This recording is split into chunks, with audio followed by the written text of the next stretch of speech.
Hello friends, welcome back to my channel. Friends, अगर आप systematic review या फिर मेटा एनालिसिस लिख रहे हैं तो आपने प्रिज्मा का नाम ज़रूर सुना होगा।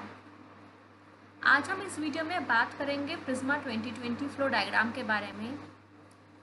हम ये देखेंगे कि प्रिज्मा 2020 क्यों बनाया जाता है, इसको हम ओल्ड वर्जन से कंपेयर भी करेंगे। साथ में हम ये भी देखेंगे कि प्रिज्मा 2020 को बनाने के लिए कौन कौन से स्टेप्स लिए जाते हैं। बट सवाल ये आता है कि प्रिज्मा फ्लो डायग्राम है क्या ये एक रिसर्च टूल है या फिर एक सर्च इंजन है। आज मैं आपको इसी वीडियो में इस चीज़ को क्लियर करूँगी। तो चलिए आज हम सिंपल शब्दों में इसको समझते हैं। प्रिज्मा का फुल फॉर्म है preferred reporting items for systematic reviews and Meta analysis. So friends, Prisma जो डायग्राम है वो ना ही एक रिसर्च टूल है ना ही एक सर्च इंजन है। ये एक रिपोर्टिंग गाइडलाइन है जो सिस्टमैटिक रिव्यू लिखते वक्त आपको स्टेप बाय स्टेप ये बताता है कि आपको अपनी स्टडी को कैसे ऑर्गेनाइज्ड एंड ट्रांसपेरेंट तरीके से दिखाना है। ठीक है कि ये आपको ये हेल्प करता है, जो रीडर्स होते हैं, रिव्यूअर्स होते हैं, ये उनकी ये हेल्प करता है कि आपने अपनी स्टडी के लिए लिटरेचर रिव्यू को कैसे फिल्टर किया है। पहले फ्रेंड्स हम बात करते हैं प्रिज्मा 2009 की। प्रिज्मा 2009 का है या 2020 का है। इसमें है 4 स्टेप्स, जो बेसिकली जो मेन स्टेप्स की हम बात करें, identification, screening, eligibility and included, जो भी फाइनल स्टडी के लिए आप इंक्लूड करते हैं। ये 4 स्टेप आपको दोनों में मिलेंगे। ठीक है, लेकिन डिफरेंस यहाँ पर यह है कि जो प्रिज्मा 2020 है वो अब ज़्यादा अपडेटेड हो चुका है। कैसे? प्रिज्मा 2009 में क्या था, सिर्फ हम फिगर्स को दिखाते थे। जैसे कि हमने दिखा दिया कि आपने किसी भी डेटाबेस से आपने सपोज करें आपने स्कोपस से 99 आपने अपना कलेक्ट करा अपनी स्टडी को, और आपने जो वेब ऑफ साइंस से 75 आपको अपना स्टडी सिलेक्ट करी लिटरेचर रिव्यू के लिए। वेरियस वे ऑफ डेटाबेस से या फिर मैनुअल सर्चेस से आपको अपना डेटा मिला है, कलेक्ट करा है। वहाँ पर क्या प्रिज्मा 2009 में क्या था कि सिर्फ आप नंबर सिखा देते थे, ठीक है, टोटल। लेकिन प्रिज्मा 2020 में क्या है, यहाँ पर आपको बताते भी हैं कि आपने कौन से डेटाबेस से कलेक्ट किया है, कैसे कहाँ से मैनुअल सर्चेस किए हैं, और आपने अगर उनको अलग किया है तो उसके एक्सक्लूसिव रीजंस भी देने पड़ते हैं कि आपने किस वजह से इसको रिमूव किया, आपने क्या इसका देखा कि आपकी स्टडी से क्या मैच नहीं करता है, ये जो भी आप फ्यूचर में जो अपनी स्टडी करने जा रहे हो उसके लिए आप रीजंस भी देते हो कि आपने इसको अपनी स्टडी में इंक्लूड क्यों नहीं किया अपने लिटरेचर रिव्यू में। ठीक है, देखो फ्रेंड्स, जैसे मैंने आपको बताया था कि प्रिज्मा 2009 जो है वो क्या है कि ये सिर्फ नंबर से बात करता है। कि जैसे इन्होंने बताया कि इनको जो रिकॉर्ड आइडेंटिफाइड हुए डिफरेंट डेटाबेस से वो कितने मिले, 198 मिले। एडिशनल रिकॉर्ड्स का मतलब है कि मैनुअल सर्चेस हमने करा गूगल स्कॉलर वगैरह पे ऐसे। फिर इन्होंने यहाँ पे देखा कि रिकॉर्ड्स आफ्टर डुप्लीकेट्स रिमूव, कि इन्होंने ये देखा कि कुछ इसमें डुप्लीकेट्स आर्टिकल्स भी थे। जैसे कि इन्होंने ये देखा कि जो इन्होंने स्कोपस में जो डेटा जो आर्टिकल्स हैं वही same articles web of science में मिले या फिर कहीं और से भी इन्हें मिले। तो उन्होंने यहाँ पे देखा कि भाई यहाँ डुप्लीकेशन हो रहा है, तो उन्होंने वहाँ पे इसको रिमूव कर दिया।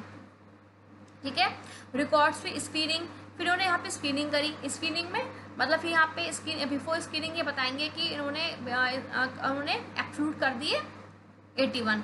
तो यहाँ पे सिर्फ नंबर से बात कर रहे हैं। ठीक है, इतना यहाँ पे बात कर दी। लेकिन प्रिज्मा 2020 क्या है, यहाँ पे रीज़न भी देते हैं, यहाँ पे प्रॉपर तरीके से विजुअल समरी दे रहे हैं।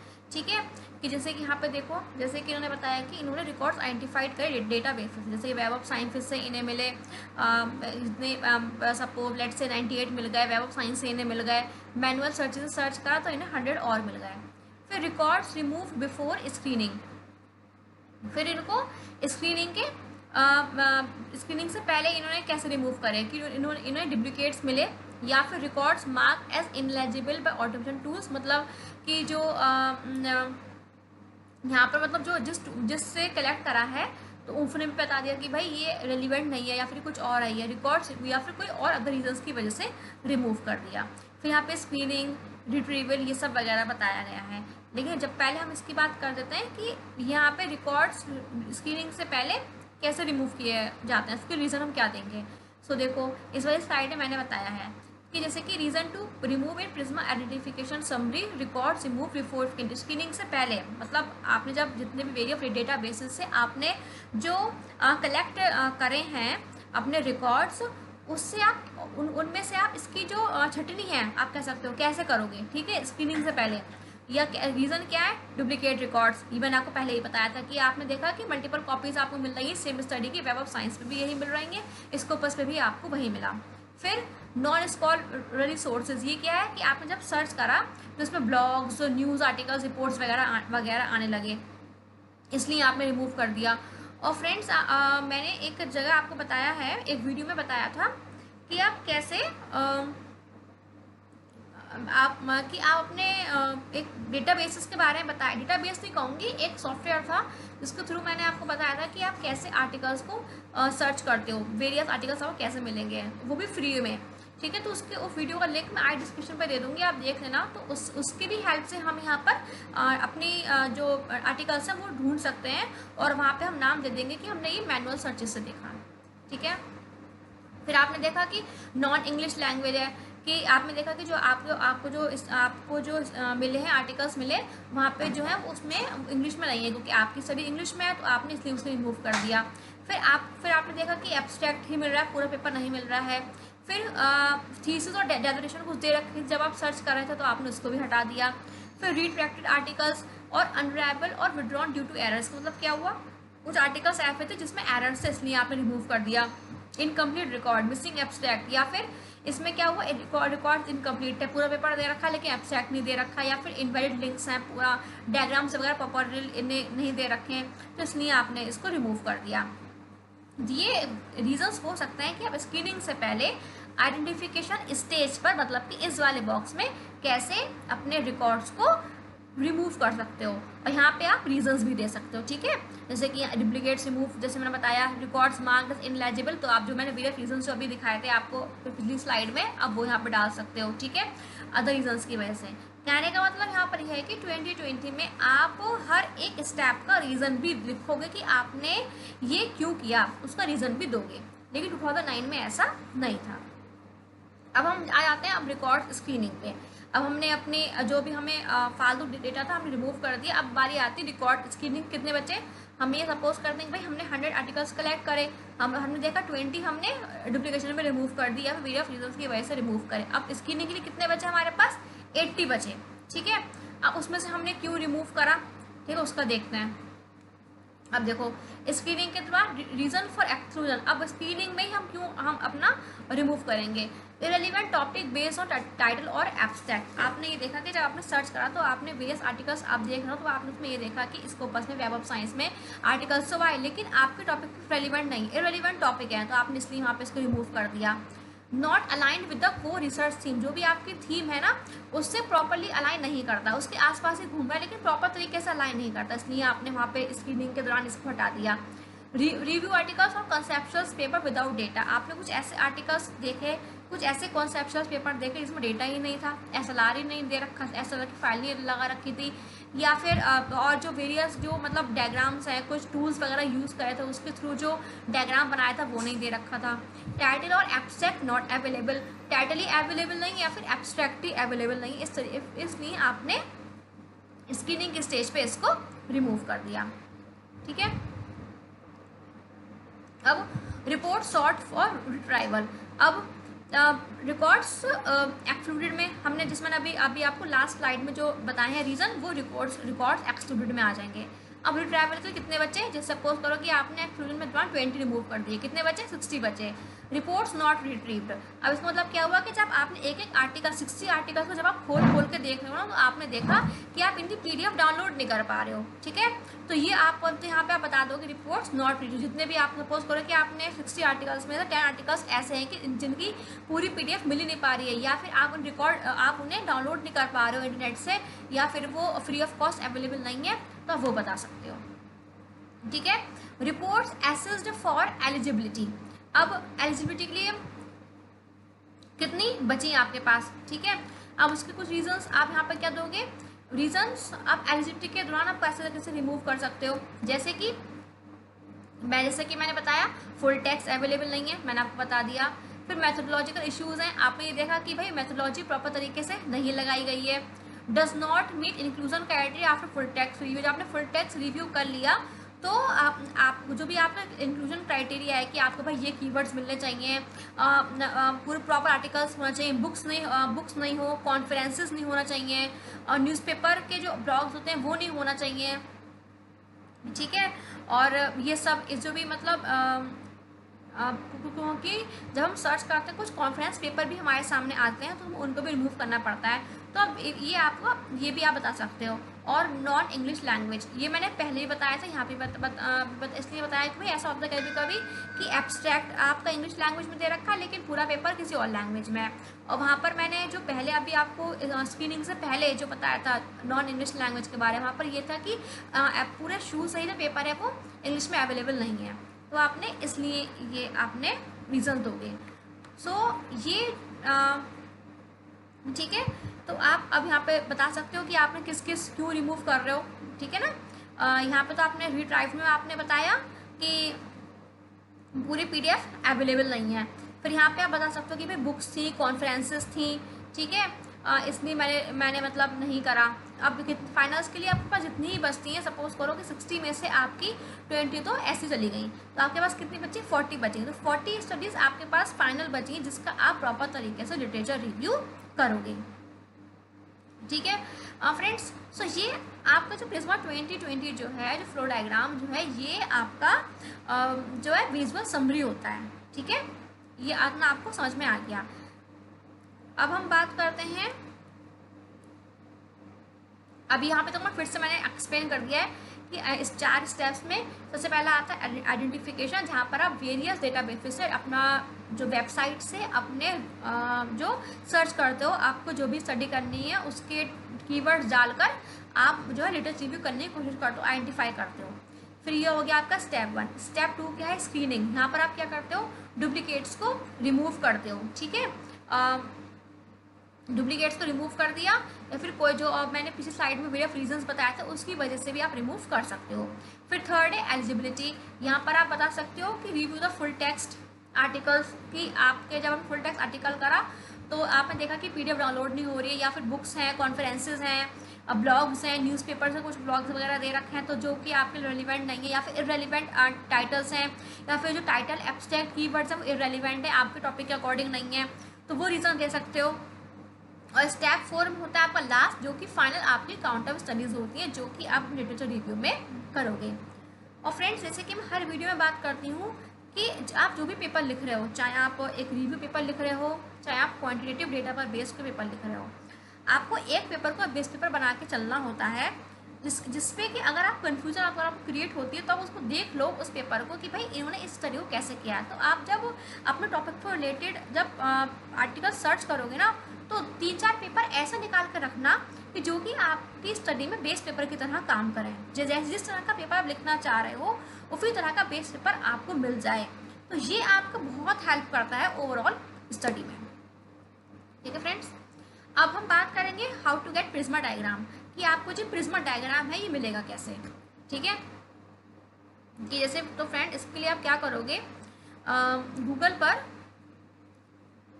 जाओगे,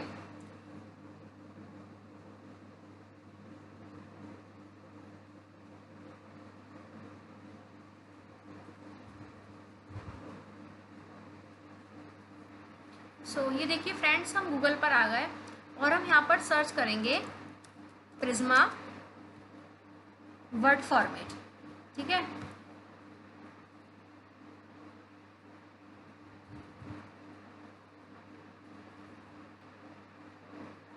तो फ्रेंड्स देखिए, ये होम पेज खुला है और इस पे हम इस पहले वाले पर क्लिक करेंगे,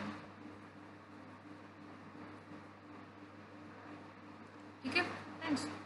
सब देखो, अब इस पेज पे 4 दिखें, PRISMA 2020 flow diagram for new systematic reviews which included databases and registers only, databases, registers, other sources only. ठीक है, तो आप यहाँ पर जैसा भी आप प्रिज्मा आप अपना दिखाना चाहो अपने स्टडी में, वो आप डाउनलोड कर सकते हो। उस पर क्लिक करना और ये डाउनलोड हो जाएगा। ठीक है, और मैंने ऑलरेडी कर रखा है तो मैं आपको दिखाती हूँ। देखो फ्रेंड्स, ये तो वही है जो मैंने अभी आपको एक्सप्लेन करा था, स्लाइड में दिखाया था ना, जो मैंने आपको बताया था कि इसका मीनिंग क्या होता है, हर एक स्टेप वगैरह का। ठीक है, ये वो है। ठीक है, और एक और है, ये और ज़्यादा वाइड हो जाता है। ठीक है, यहाँ पर तो यहाँ पे अदर सोर्सेज को भी इंक्लूड कर दिया। डेटाबेस रजिस्टर्स तो हैं, ये वाली देखो, और ये यहाँ पे एक्स्ट्रा है कि अगर आपने अदर मेथड, जैसे कि आपको किसी वेबसाइट से मिले या फिर किसी ऑर्गेनाइजेशन ने आपको प्रोवाइड करें या फिर आपने कोई सजेशन सर्च करी उस नाम से आपको मिले हैं, तो आप वो भी यहाँ पर ले सकते हो।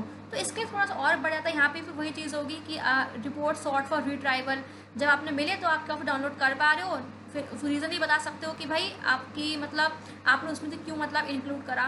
तो ये थोड़ा वाइड हो जाता है। ठीक है, जो पहला वाला था उसमें सिर्फ इतना, ये हाफ था। ठीक है, ये बिल्कुल हाफ था। Identification of studies via databases and registers, और अभी जो मैं पहले दिखाया था, लेकिन इस वाले में क्या है, अदर सोर्सेज को भी इंक्लूड कर लिया गया है। तो ये आप पर डिपेंड करता है कि आप कैसा प्रिज्मा लेना चाहते हो, इट्स अप टू यू। ठीक है, और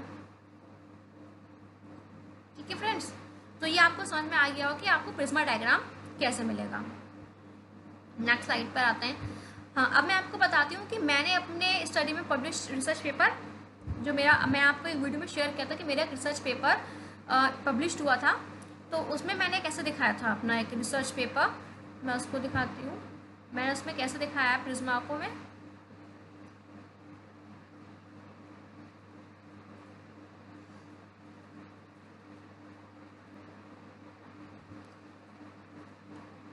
तो देखिए फ्रेंड्स, मैंने यहाँ पर जैसे मैंने रिकॉर्ड्स जो मैनुअल डेटाबेस से मैंने कलेक्ट करे 100, स्कोपस से मुझे मिले थे 11।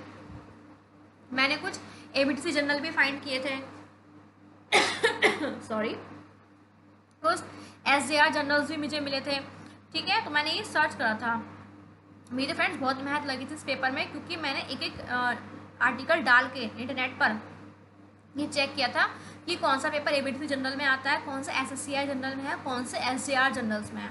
ठीक है, सो ये मैंने पूरा कर दिया, क्योंकि ना वो इस तरीके से क्या होता है कि रिव्यूअर जो हमारा हम जिस भी अपना जर्नल अपना पेपर रिसर्च पब्लिश कराने के लिए भेजते हैं, तो वहाँ के रिव्यूअर को लगता है कि हाँ भाई इन्होंने मेहनत की है, इन्होंने अपने लिटरेचर को बहुत अच्छे से फिल्टर किया है, इसलिए दिखाना होता है। और देखो मैंने यहाँ बताया भी कि मुझे इरेलीवेंट टाइटल कीवर्ड्स मिला था, इसलिए मैंने रिमूव करा। मुझे बुक्स इरेलीवेंट, मुझे बुक्स मिली 10, तो इसलिए मैंने रिमूव कर दिया। आर्टिकल्स जो प्रेस में जो होते हैं मैंने वो यहाँ पे इंक्लूड करे। कुछ ट्यूटोरियल थे मैंने इनको हटा दिया। कुछ नॉन इंग्लिश टेस्ट मुझे मिले, कुछ कॉन्फ्रेंस पेपर मिले, मैंने इसलिए हटा दिया। ठीक है, फिर मैंने यहाँ पर ये बता दिया कि यहाँ पे तो मैंने बताया था ना कि रिट्रीवल के बाद आप कितने की पीडीएफ डाउनलोड नहीं कर पाए। तो मैंने देखा कि इन सब के बाद मेरे पास 43 बचते हैं। मतलब 43 के जो पीडीएफ में डाउनलोड करने बैठती हूँ तो मुझे ये मिलता है कि 5 की पीडीएफ में डाउनलोड नहीं कर पा रही हूँ, इसलिए मैंने उसको रिमूव कर दिया। अब बच्चे मेरे पास 38। अब 38 में मैंने ये देखा कि जब मैं और ज़रा डीप में गई तो मैंने देखा कि वेरिएबल्स थे मेरी स्टडी के अकॉर्डिंग नहीं थे, इसलिए मैंने उसको वहाँ पर रिमूव कर दिया। तो फिर मेरे पास 29 स्टडीज़ बची फाइनली। ठीक है, तो मतलब मैंने यहाँ पर एक एक प्रिज्मा का मतलब यहाँ पर ये है कि आप एक एक चीज़ डिफाइन करते हो और बताते हो कि आपने अपनी स्टडी में लिटरेचर रिव्यू कैसे किया है। सो फ्रेंड्स, आई होप कि आपको ये चीज़ समझ में आ गई होगी कि हमने इस वीडियो में ये सीखा कि प्रिज्मा 2020 है क्या, डिटेल में समझा हमने इसे। हमने ये देखा कि ये प्रिज्मा डायग्राम जो होता है एक विजुअल समरी होता है जो बताता है कि आपने किन सोर्स से स्टडीज़ कलेक्ट किया, कौन से रिमूव किए, किस बेस पर रिमूव किया, किस बेस पर एक्सक्लूड किया और कितने फाइनल स्टडीज़ आपने इंक्लूड करी है। ठीक है, इससे रीडर्स और रिव्यूअर्स को क्या फ़ायदा होता है कि वो तुरंत समझ जाते हैं कि आपने अपना लिटरेचर कैसे फिल्टर किया है। सो फ्रेंड्स, मैं ये आशा करती हूँ कि आपको अभी समझ आ गया होगा कि प्रिज्मा 2020 है क्या। अब आप इसको अपने रिसर्च पेपर में यूज़ कर सकते हो। और अगर ये आपको वीडियो फ्रेंड पसंद आई हो सो प्लीज़ इसको लाइक करें, शेयर करें, चैनल को सब्सक्राइब करें। Thank you.